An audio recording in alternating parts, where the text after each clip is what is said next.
Welcome back to Reading Bear.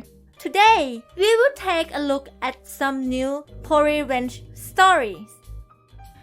And if you enjoyed my content, please don't forget to subscribe to my channel and post some bear emojis in the comments.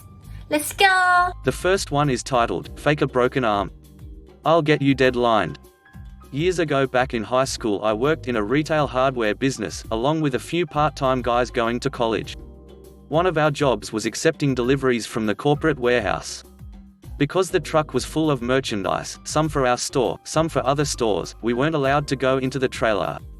The truck driver was responsible for going into the trailer and pushing the boxes of merchandise onto the rollers, where we would then take possession, check them against the bill of lading, and then sign off receipt of the items. It was a smooth process until a new truck driver was hired. He was your stereotypical truck driver, big belly, greasy hair, a loud mouth, and constantly smoking. And he was lazy. The first time he arrived, he told us to unload the truck ourselves, went into the crapper, and stayed there for over 30 minutes.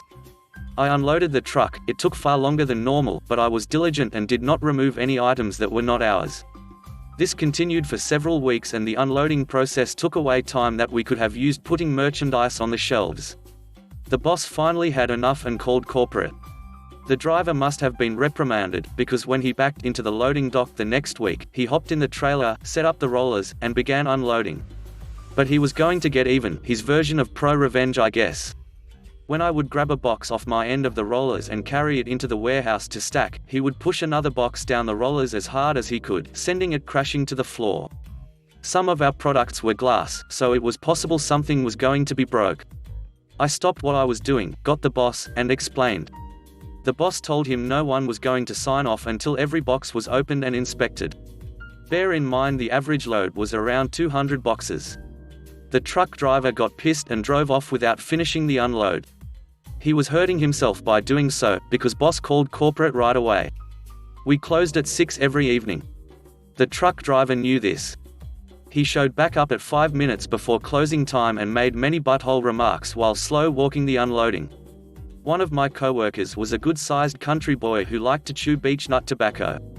He finally got so aggravated he spit on the truck driver's pants leg and then told him to shut up or else he'd whip his butt. He shut up, but for the next 3 or 4 months, whenever he showed up there was some kind of conflict. He would go out of his way to make the simple act of unloading a truck as difficult as possible. Fast forward to December. It was cold and the delivery was twice the normal size, Christmas season. He parks, gets out, and informs us his arm is broken and therefore he is not going to help with the unload. I was ambivalent, but my big country coworker was tired of this man's nonsense. What the truck driver did not know was there was a state trooper in the store shopping.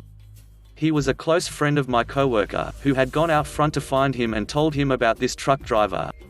Little did any of us know, in my state you cannot legally drive a big truck unless both arms are in working order. Ada may have since changed this law, I don't know. The trooper came back to the loading dock and demanded to see all of his paperwork. He then conducted an inspection of the truck. I learned a lesson that day. Tickets from state troopers are expensive as hell. Truck driver got 3, and then the trooper held his license and deadlined his truck until he went to the hospital and got a clean bill of health on his arm. He had to pay for a cab to the hospital because none of us would drive him there. Little did he know, after he left, the trooper took the truck driver's license and paperwork, stuck it under the windshield wiper, and left. The truck driver came back 3 hours later with paperwork. We can only assume that he had to go to the emergency room and get x-rays. He was extremely upset when he learned what the trooper did. He was even more upset that we were laughing at him and stood in front of the store, waving at him as he drove off. We never saw him again. He either demanded a different route, quit, or got fired, I don't know, but I guarantee he never forgot us and our pro-revenge. The next one is titled, Girl Cheated on Me, so I paid for her dog food. I'm going to share my story of a girl that changed my life. Originally, it was in a good way, but then it got bad. Then worse. Then kinda good. Then really bad and soul-crushing. So, here's how it begins. In the summer after my freshman year of college, I met this girl, 25, who was older than me, 19, but she and I had a lot of mutual interests, especially the games we played, so we started talking. She always seemed like the hard exterior type, and I assumed that she had no interest in me. But then we started talking more and more, and I realized she was definitely attracted to me. She told me about her divorce, how he beat her and cheated on her, and my heart just melted. She was such a good person, and no one deserves that kind of treatment. Even after this whole ordeal, I still would never wish that upon her, because that's ducking, demoralizing and awful. We started to get closer as we talked about our pasts, our interests, etc. We connected a lot. It had been approximately 6 months since the divorce, and she was just starting to feel good again, and knowing that I was a part of that made me happy to help her. Soon enough, we realized we had true feelings for each other, and wanted to pursue something more than just friendship. So, we did. Now, here's one thing that I'm going to be honest about. This was my first serious relationship. In my past, I have been with girls, and only said yes to the boyfriend-girlfriend label because they wanted to. I was just looking for some fun, but I was fine with moving forward if it meant that we could still have fun. Ironically, I'd actually start to get feelings, and then the relationship would wind up ending. So, naturally, I had my walls up, and decided to just start playing it safe. And then I met this girl. For once, it didn't start physical, it started emotional. I was getting feelings, and then I started getting physical. It felt like things were going right. Hell. No. Let's call this girl Idiot. So, Idiot and I started off amazingly well. We'd have phone convos at night that ended with us falling asleep together, we'd have Skype dates, and we'd game together. It was getting awesome, and I felt so close to her, but now here's where I should mention one thing: we never made our relationship public.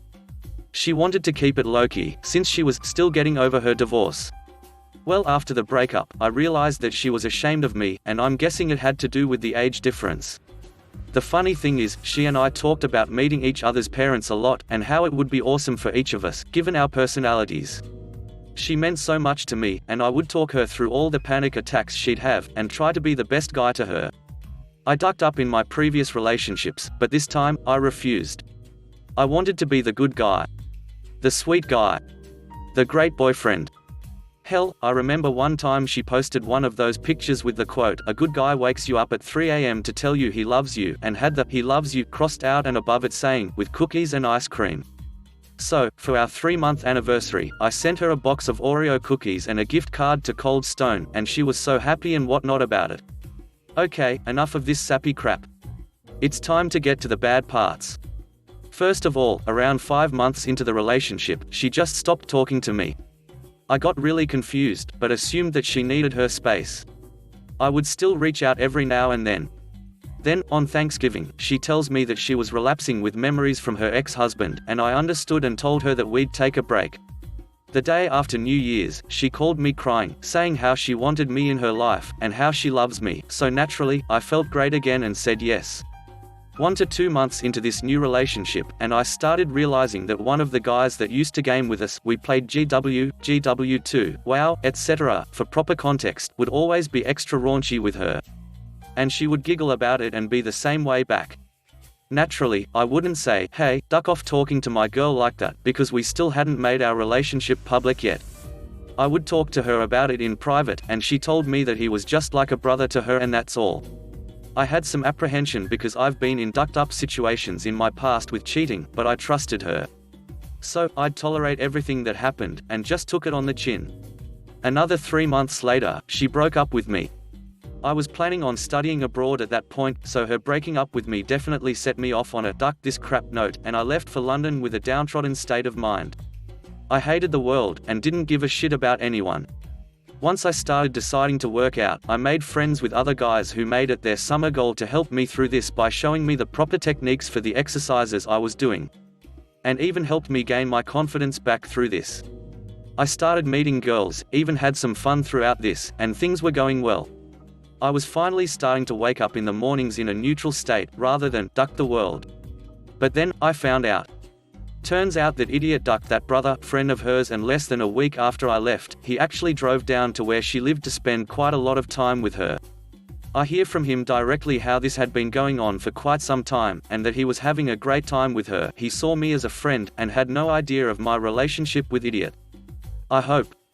So now, I was back to duck everything. My friends at the gym still helped me, but this time, I was lost. I was empty. I was worthless. I thought that I was never meant to have a serious relationship. I thought this was all for nothing. And then, I get a call closer to the end of the summer. I had been working while studying abroad, and had been making quite a bit of money doing it. It was helping me to know that while learning a lot, I was saving a lot too. I had talked to her well before our breakup, when we were talking about the possibility of moving in. And I said how I'd wanted to save up during the summer anyways, so at least it's for something meaningful. She was living with a relative, so she was excited at the thought of us living together. So, this call was from her, telling me how her house wound up getting burned down from some electrical issue, I think a loose wire or something, and she was upset and didn't know what to do. She even told me how her dog died. That dog was adorable and amazing. I actually felt bad for her because she was a good girl. I was just shocked. I wanted to feel terrible for her, but I was just not. The caring part of me wanted to help her. But after all of this crap, with her cheating and talking to this guy while taking gifts from me, and ignoring me, oh, one thing I should mention. My grandfather died during our relationship, and she didn't really console me. Like, all she did was tell me how it was much worse for her when her grandfather died and start crying and get me to console her. Whenever I truly needed her, and oh, she never told any of her friends or family about me, I just couldn't bring myself to care. I wanted to show that I was truly done with her, and that after all that she's done to me, she doesn't deserve any of my love and caring. She asked me if I could help in any way to send money to her in order to help her out. When I told her I'd think about it, she said that if possible, a check would be best and that she'd really appreciate it. That's when I realized what I could do. I wanted to be slightly subtle, vindictive, and spiteful all at the same time. While I definitely loved her dog, I know that idiot loved her dog so much more. So, I asked her for her address, and told her I'd send a check. She said thank you, and then said she had to go and hung up. Yes, exactly like that. She didn't even say bye, she literally said, I have to go now, thank you, and hung up. So, I sent her a huge package of dog food with an attached note saying, I'm sorry for your loss. I blocked her on my phone, Facebook, and Steam after that. The next one is titled, Retail Revenge on Corrupt Coworkers and Managers. Years ago I worked at a plus-sized women's clothing store in a bad part of town. The store was part of a national chain and its clothing was designed for the younger crowd. Our store was not part of a mall but was part of a strip mall that sat right up against some low-income housing. I really enjoyed working there because I got to help people shop. I also enjoyed helping plus-sized girls feel beautiful. My pay was barely above minimum wage, but my husband works in IT and he makes enough money to keep us comfortable. There were a few things I didn't like about my company. For one, they made us sell magazine subscriptions at the register that were basically a scam. It's 25 cents a year now, but you'll be charged an inflated rate next year for a renewal. I felt bad because I knew many of my customers were low income and probably wouldn't remember to cancel. The other thing we were required to do is aggressively push our store credit card. I wasn't good at pushing the magazines or the credit cards, and it was no secret that our regional manager was not pleased with my performance. Despite having amazing sales numbers, because my magazine and credit applications were low, I was treated poorly by my store manager, Gina, and the regional manager, Rick. Out of all of the associates, I was the only one that had trouble getting magazine subscribers and credit applicants. I later discovered that one of the associates had a boyfriend that was also a drug dealer. He would give his drug customers a discount in exchange for their personal information and social security numbers so his girlfriend could run their info on credit applications. This associate was best friends with our store manager, Gina. This girl shared all of this information with all of the associates except for me. I later heard that I was resented because I was a rich white witch.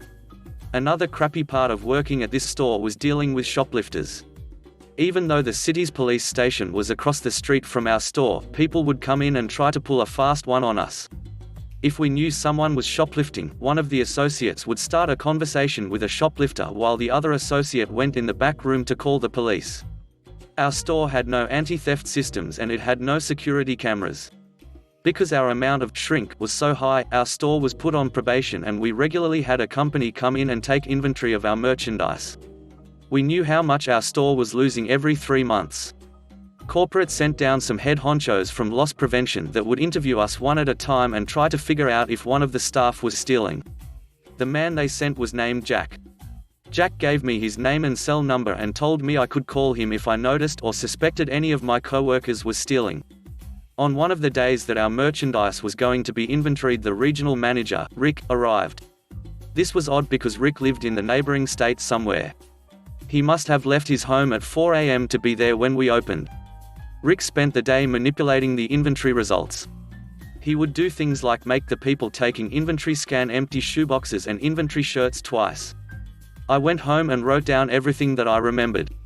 On July 3rd, I received a text from Gina. She wanted to know if I had set aside a particular shirt to purchase for myself. She sent a picture of the shirt. I told her it was not mine. The following day I noticed Gina had posted pictures of herself at a July 4th barbecue wearing the shirt. When I got to work the following day, I checked the inventory. No associates made any purchases at all that week. That shirt was never sold, in any size, at our store, but one was missing from the racks. Gina had stolen it. I went home and I created a PowerPoint presentation with screenshots of my text messages with Gina about the shirt, details from our inventory, and pictures from Gina's Facebook page showing she had the shirt. I also provided the details of the credit card application scams my coworkers were running. I sent this off to Jack, the loss prevention guy at corporate, and waited. Within an hour my phone lit up. Jack told me I would be transferred to any store I chose for coming forward, and I was rewarded with a $100 gift card.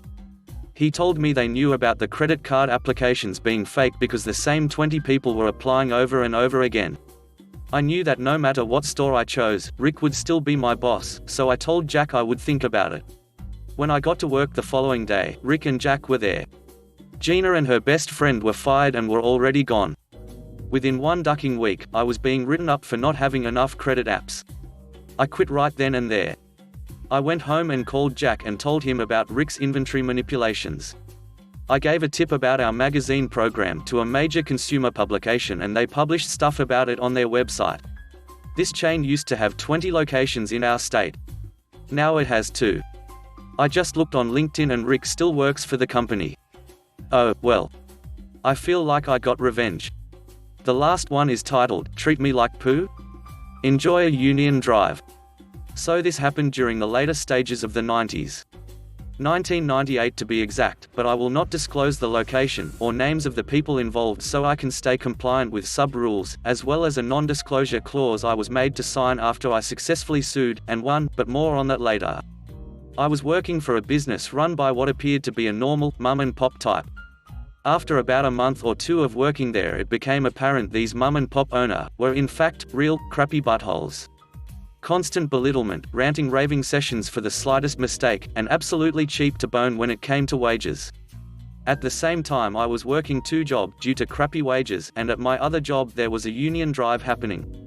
I was just out of high school back then, and did not know anything about unions, and the people who were organizing this did not educate anyone. They just threw a card in your face, told you to sign it, then left. I was not actually there for the card signing, I was hired just after the cards had been signed, and this was still a mystery to management. I literally was hired just before the crap hit the fan there.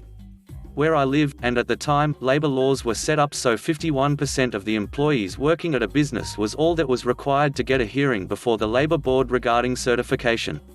When 51% of the signed cards were received at the ministry, an application for certification was faxed to the senior management at the location, detailing all sorts of legal information. I am not sure of all the details. I do know that at that precise moment, no one could be fired, demoted, or have their wages changed, until after the hearing at the labor board where a decision would be made to accept, or reject the application for certification. By this point it turned into a lawyer show, with lawyers from the union and business slugging it out. This happens, the place goes ape crap, literally, with middle management and union drivers in screaming matches. It was ducking chaos.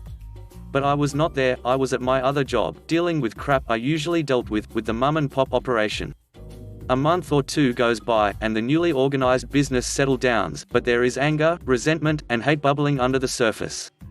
Lines are being drawn, and you did not want to find yourself on the wrong side. But me, being a fresh-faced 18-year-old out of high school, and not knowing what the duck was going on, chose to side with the friendly manager who hired me. After all, it was him who gave me my shot, not the organizers of Union Drive, and the union organizers did nothing to educate me, just threatened me with not wanting to be on the wrong side of the line when everything was finalized. If I haven't lost you yet, I want to take a moment to say, for the record, I am not anti-union. I am much older now, and time has given me perspective, and I don't always agree with labor, but I know a strong labor movement is healthy as well, another debate, for another time. Well, the day comes when the pickets go up, and this being a smaller town, the ducking media is there as well. I left my other mum and pop crappy job, and came to work at the newly unionized business I was recently hired at. Not knowing what to do, I chose to cross the picket line and go to work. The results of that were to be placed in a group of socially undesirable after the pickets were down, and business resumed. Meanwhile, I continue working, both jobs, the mum and pop job getting more and more insufferable each day.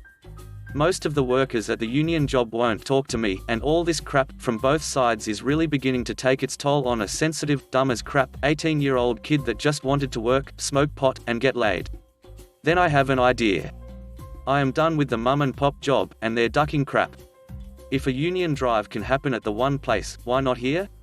Also, and I am literally giggling like a little Asian girl at this idea. Why don't I get the same union that I crossed at my other job, to unionize this place, and get back in their good graces again? So I call up the guy who led the original organizing drive, and after a 3-hour session of coffee and notepads, he agrees to help me out, and the next day I started to hand out cards at the mum and pop business. The union business agents I dealt with could not be involved at this point. Legally, the signing of the cards had to be done of everyone's free will, and it had to be brought forth by an employee, not a union rep. They supported me, coached me daily on how I should tackle the problems that were arising. But they would not show up at the business until after the application for certification was officially registered at the ministry. They were adamant about this, but assured me they would be there, guns ready the moment it happened. Well, I got my revenge on these petty, power-mad mum and pop losers. The union drive took its toll on all of us, but in the end I could not get enough people to sign, and I was fired. I called the union business agents, and they told me not to worry. The drive was dead, but they were going to sue my former employer on my behalf. What I never told the union was, I always knew the union would fail. It was a smaller business compared to the place where I had crossed the line. The dynamics were way different, and I knew the people at this business, the mum and pop business, really didn't give two shits either way. But this was a way to legally get back at the owners of the mum and pop, and clean my reputation with the union at the same time. This was a small town, and even though I was a dumb 18-year-old, I knew this was the kind of thing that would follow me around forever. I wanted to be on the right side of the union, if I ever needed them in the future. So the union sued them, and won. I got a small settlement out of it, not much money, more satisfaction, and I regained my rep with the union, which helped me out many later. Thanks for listening.